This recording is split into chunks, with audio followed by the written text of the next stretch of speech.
old the old Doc Willie is gone. The duwag Doc Willie is gone. This is the new Doc Willie. This is the matapang Doc Willie Ong.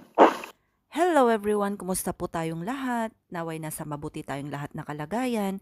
Kamakailan ay na-diagnose nga po si Dr. Ong na isang sakit na cancer na tinatawag natin na sarcoma. Kaya naman sana tapusin natin ang video na ito upang sa ganon ay mapakinggan natin ang panawagan ni Dr. Ong at ang kanyang mga panawagan.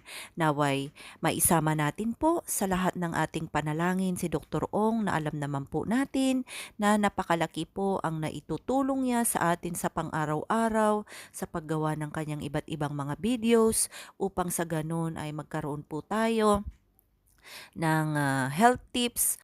Napakalaking tulong nga po si Dr. Willie Ong sa social media upang magkaroon tayo ng gabay sa ating pang-araw-araw na kalusugan na sa hindi inaasahang pangyayari ay tinamaan nga po siya ng malubhang sakit. Kaya naman po, sana panoorin natin. Kaya pag sabihin nyo duwag at pagtok si Doc Willie, yun yung luma ha. Iba na to. Pasensya na po mga politiko. Masasagasaan ko na kayo. Anyway, ako, pag dila ko, mas mali siguro sinabi mo to. Anyway, I'm dying. I don't care anymore. I don't care. I will tell you the truth. Politicians are corrupt in the Philippines. Sorry po kaibigan ko kayo lahat. Pasensya na po. Nagkaka-vision ako kagabi. I asked my doctor. Every night I dream. There is a black hand trying to attack me. You can say I am crazy, okay lang. I do not have fear anymore. I don't care if you bash or like me anymore. I will tell you the truth. Let me drink a little. Pause. Sana drama na lang to. Sana TV show na lang. All these food, they taste like metal. This watermelon for you tastes ordinary, but for me, watermelon and dragon fruit for bowel movement. That is the correct process of healing. You should defecate, pass your bowels, and urinate every day. Get all the toxins out. You know what my doctor said. You can eat anything. You have cancer. You try to eat. Even if no taste, I try and try to eat. If I don't eat, I will die. These are my medicines. I will take it in front of you.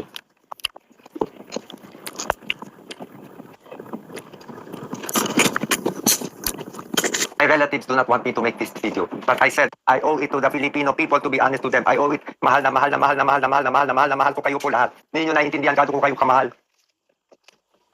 Bawat takbo ko para po sa inyo, hindi para sa akin. Kung ng campaign ko, wala akong gastos kahit na paklaw, wala akong gastos, wala akong niloko, wala akong inaway. Anong ginawa nyo? Binash nyo na ako ng binash. Sobra loob ko. Filipinos should be more caring, more honest. That's why we have all these hardships. Filipinos, love and cherish each other. Pray to the Blessed Virgin Mary. Pray to Padre Pio. Pray to the Lord Jesus Christ. My whole body is tingling right now, Doc Lisa. Ito, ang kapal-kapal.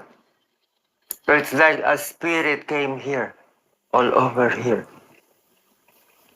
I thought I had high blood pressure. Natatakot ako. So I got them to check my BP now. This is my BP. 115/74. My BP 3 days ago is only 85/50.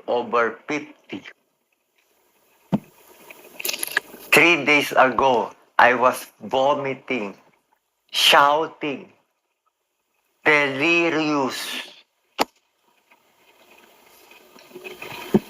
Heart rate is always 118, temperature 36.8. Hindi po ako nagloloko. Hindi to bola-bola. Life and death to. Baka bukas patay na ako. If I live, I will live for you. I will live for every Juan de la Cruz. We need good people to run. Good people to run as senator, president, congressman, lahat. We should love the earth. No to mining. We should tax the correct people. Stop the corruption. Look, the Philippines is so rich. You politician, you bribe the people. You give them money to vote for you. You keep them stupid. You want them stupid. Take this. Low phosphate po ako. Lactulose. Low phosphate. Spironolactone 6. Diflam lozenges for the throat. Ayoko ako lang gagaling.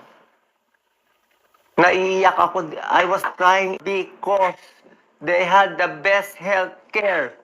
Our Filipinos have no health care. This is the new Doc Willie. Sorry for those watching.